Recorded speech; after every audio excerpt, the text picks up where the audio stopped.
So they're written for audio first, and then they go to print second, which is quite unusual. But the first one, Geneva, we just got the pilot script to be developed into a TV show. So we're sort of taking it out to the marketplace right now. But it's great. I mean, I'm using all of the tools that I've gathered along the way. Maybe not any big numbers like Jesus Christ, although that may find its way into another story at some point. And I have to tell you, our guest today is Richard Armitage, a famous actor. He's played all sorts of things, from Dwarf Kings in The Hobbit to Secret Service agents in Spooks, and it seems he wants to leave no stone unturned, and now he's taken on one of musical theatre's most beloved villains. So you are the Christ, you're the great Jesus Christ.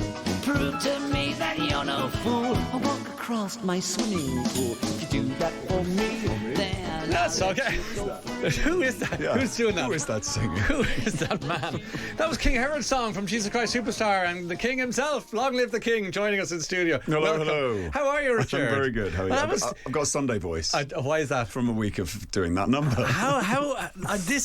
We've met a few times, whether it's about your crime writing or whether it's about your TV acting and movie acting. Here we are. This one I did not see coming. Where does this all come from? Yeah, this is me scratching a very, very old itch, an old muscle that I haven't used probably for 4 decades. Go on. I started out in an Andrew Lloyd Webber musical. I was in Cats on Tour for quite a long time, and saved some money and paid for myself to go to drama school. So it's like going back to an old craft of mine. Do you remember which cat you were? I was all the cats. I was the swing, so I got to play all of them. So yeah, I look at the swings in this company and I'm like, that's a really tough job. Yeah. So just to remind, because I have a friend of mine in musical theatre who talks about the swings. For those who don't know it, what's a swing? The swing is somebody that covers all of the major roles. So if someone's sick, you have to go on at the last minute, sometimes in the middle of a show as well, which is very exciting. The professionalism of that is impressive, isn't it? You have to know everything. So you were a swinging cat for a while, and then many years later, you get a knock or a call to say, you know what, we're doing this thing. This is a revival of Jesus Christ Superstar, currently playing on the West End.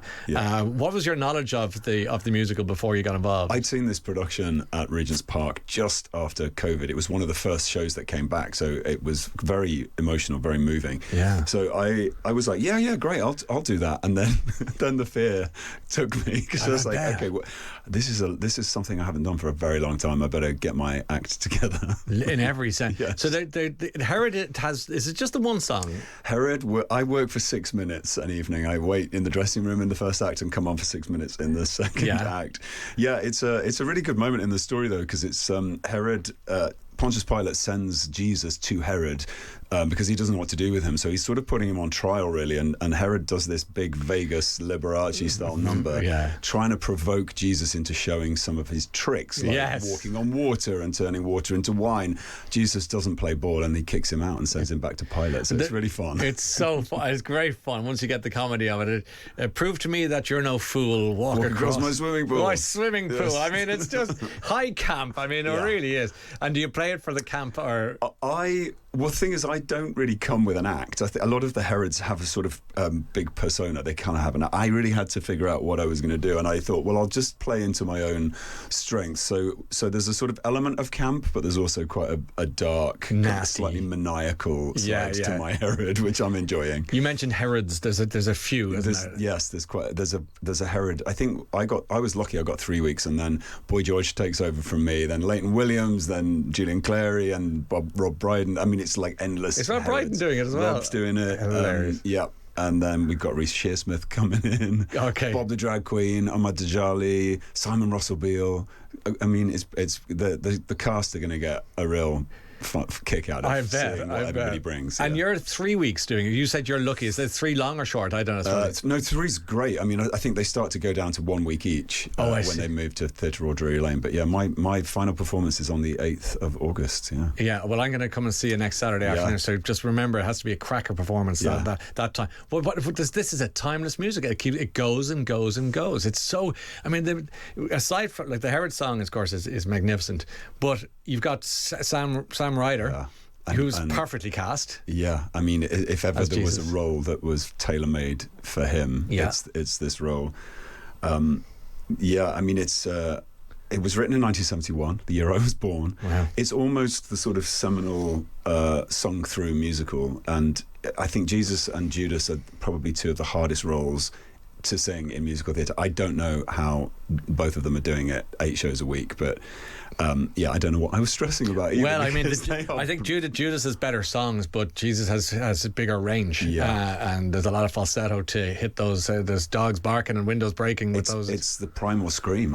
Every night I hear it, I'm like, that's the primal scream. Wow. It's extraordinary. You hear it as you're, looking up stuff on the, in Amazon or whatever, because you're in your dressing room waiting for your moment. I'm getting my makeup put on, but I'm on my feet bopping around to every track. I'm sort of having my own little party in the dressing room every night. Tell me about your nerves, because you're such an accomplished actor, writer, and a voiceover artist, if I can throw that in as well, because you do the spoken word for books and things. Yeah. So you're so good at that, and people will probably be surprised that about being nervous or getting very kind of out of your comfort zone. It is terrifying. The first performance, because, well, look, they told me you've got a week's rehearsal. It turned out it was 4 hours and a sound check. So it was like, okay, you've really got to know what you're doing. But it's 0 to 60 in like 3 seconds, and you've got 6 minutes. But you need adrenaline. Yeah. But when you're standing in the wings and you can hear the countdown going to your stepping on stage, it's like your heart starts to beat throughout your entire body. Like the whole body's going boom, boom, boom. I can imagine. And at the first performance, I walked up the steps and I was walking back down the steps, and I said to the associate director, did I actually do that? Did I do the number? Did I say all the right words in the right places? But yeah, it was like an out-of-body experience. But I'm starting to really get into the... You might miss it now after 3 weeks. I really will. I'll miss... It's like a pleasure-pain thing, like immense fear beforehand and then real fun. Because it begins off, doesn't Jesus, I'm over to meet you. So it begins off quite slowly, and then it goes bump into it, Charleston. Well, Natalie's loving it. She said, I couldn't resist writing in to tell you that Jesus Christ Superstar is absolutely incredible. I was so overwhelmed by the wonder of the production that I couldn't order a drink in the interval because I was weeping, and that's after the first half. You should have seen me at the end. I was a wreck. It was already a joy to see such an iconic piece live, but it was truly a privilege to witness it done with so much passion and talent. And the Herod scene, of course, a standalone treat. Wow. And the reviews are in, and they're very positive. I've never been to the theatre where there's been standing ovations mid-show. After Gethsemane, Sam gets a standing ovation. You're joking. No, it's really... I mean, I was one of them on press night. Like, you're on your feet. Yeah, because it just pulls you to your feet. Wow, that's great. So you're enjoying it. Funny, because when you came in, you said, I'm nervous. Now you're kind of going, now I don't want to leave.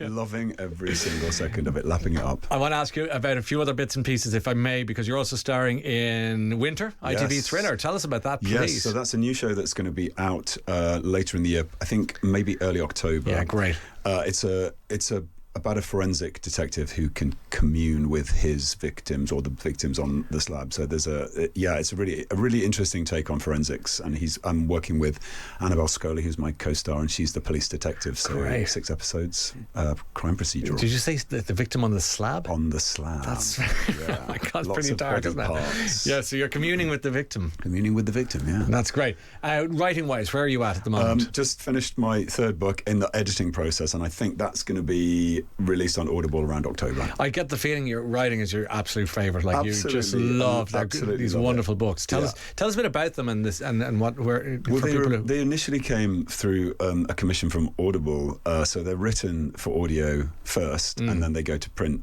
second, which is quite unusual. But the first one, Geneva, we just got the pilot script to be developed into a TV show, so we're sort of taking it out to the marketplace right now. But it's great. I mean, I'm using all of the tools that I've gathered along the way. Maybe not any big numbers like Jesus Christ, although that may find its way into another story at some point. It should. It should. Will you be starring in the books that you write? That's an obvious question. Possibly. It depends how quickly they can get made. I may be retired before that happens. I doubt that, because sometimes these things can be quite torturous. They take a long time, yeah. When you're writing for audio, that's very unusual. Are you writing it in such a way that you feel the book needs to be heard rather than read? Yeah, and often you don't. You're sort of leaning into descriptions because you want to create atmosphere, but you can also. So you don't always have to describe a person's tone of voice because you're going to hear the tone of voice. I do it for the guide, for the reader, but you can. Yeah, it can be. It can be slightly lighter on its feet and a bit more nimble than a regular book. Okay, and you've been working a lot with Harlan Coben. I have, yeah. And I think he's a big fan of yours. Oh, I'm the same. I'm a big fan of his. I mean, mean, he's another great writer and who just sells bazillions of books. I've learned so much from him as well. The way that he allows his stories to be adapted for television.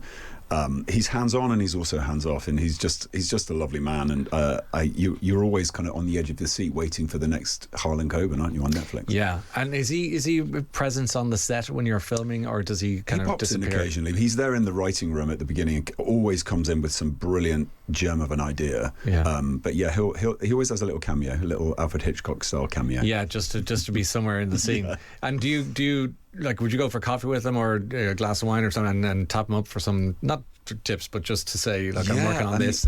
I've been to his place in New York. He invites us over for Thanksgiving parade, and then I've interviewed him a few times for some of his books, and I'm always like just sneaking in a little writing question to try and glean some sort of gem of genius from him.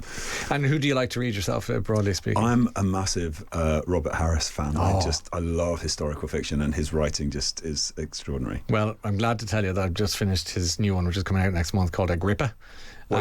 So you've had a proof copy, yeah. Have you got it here? I don't. I gave it to a friend of mine who's just going on his holidays next week, because he said, please, can I have he's back, you know. Not that he was ever gone away, but you know, if you loved your Cicero trilogy, he's back in ancient Rome. Great. So you're in. I'm going to try and get a proof now. Yeah, I need to get a proof. You do need to. Yeah. So Robert Harris, you like to read, and his Act of Oblivion was one of my favourite books. I tried to option that book, but it had already been snatched up. Yeah, it's a brilliant book. I can see why. Yeah. It read like a Western, even though it was about Charles II. And that world, and also the sort of emerging colonies in America. It was like, now I understand how America kind of came into being. Yeah. Because we think sometimes of like cowboys and the pioneers and the old westerns, but actually before then it was the Mayflower and so on. And all self-governed as well. These little tiny microstates on the East Coast. As you're speaking, that's bringing to mind The Crucible. Yeah. Which is one of the greatest pieces of work I think ever, and I went to see a version of it on stage. I think you'd love you'd be brilliant in The Crucible. Well, I did it